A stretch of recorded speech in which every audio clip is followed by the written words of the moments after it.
I hope you're ready. We just got ourselves the Garten of Banban 6 trailer, and there's a ridiculous amount of stuff to unpack in here. So you know what to do. Subscribe, sit back, and enjoy. Alright, let's see what this has in store for us. Garten of Banban 6 official trailer. 32,000 likes! Alright, good job guys. You guys seem to be doing really well. Let's see.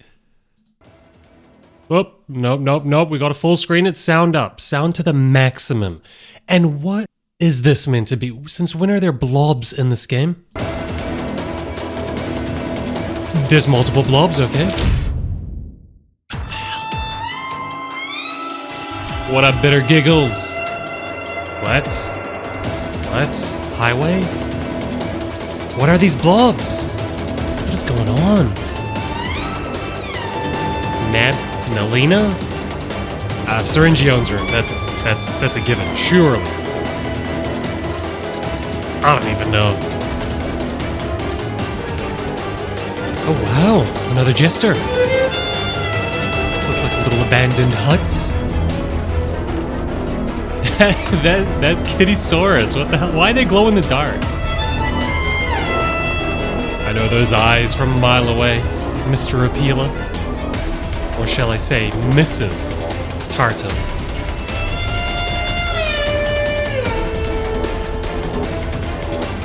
Maybe we've got a bit of a hedge maze. This is long. Alright, no one new on the poster. Let's see what the post-credit scene is. This is always usually pretty epic. Oh, we have something. What in the world? What am I looking at? Oh my god. Release date? Release date? Come on, give me a release date. Damn, you're just gonna give me an ad? Alright. So what's clear is right off the get-go, we're in a level in the facility that's like the other levels. One of the first things we actually see are some vending machines, so that means we're in a place that's been inhabited before. But we're also introduced to a brand new character. Or characters, might I say. Shall we call them the Slugs? And they're giving off Mr. X from Resident Evil vibes. They're gonna be chasing us for a while in this one. Who knows, they might never actually not chase us during this chapter. That would be kinda cool. And then we go on to see a pretty unique version of Bitter Giggles. For some reason, he's glow in the dark. Well, his eyes are, and I know some of the mutants in this place already have that ability. But what's weird is it's purple, and so is everyone else's when we see them later on in the video. This next scene might trick you into believing that we made it outside finally. But no, we just keep on getting deeper and deeper in the facility. The simulations of nature just get better and better, and now it looks like we're in a cabin in the woods. I wonder who could possibly be living in here. But what I really like is this next part with the slugs again. They don't seem to be just following us in a linear path. They're coming from multiple angles. And based on the background looking like the other parts of the facility we've already seen, I have a feeling this is going to be quite early on in the chapter. Maybe right when we get off the elevator. But this is when things get weird. NAB-NAB is somehow glowing in the dark as well with that purple hue. But there's starting to be a little bit of a trend here, and it'll continue as well. There's something weird going on with the mutants. Then we're quickly thrust into a surgical room. I think this detail is phenomenal for multiple reasons. We can all assume this is probably going to have something to do with Syringion. But can I just point out that the fan animators that made so many fan animations about Syringion before he even came out, they hit the nail on the head with their depictions of his room. I definitely reacted to some fan animations which showed this place exactly how it looks. The chaotic scenes continue as something flashes before us. If you look at it in slow motion, those are two parts of a Bitter Giggle mutant version thingy-mabob. I'm not sure who would be doing this, but they seem to be thrown off the edge. And then again, more bung eyes glowing in the dark purple. Since this is like a two-headed thing, can we say it's Kamataki and Tamataki? And like I said before, the trend continues. They are mutants. And now, spoiler alert, the Opila chicken bird mutant thingy is alive. It didn't die after the fight with Kittysaurus, which is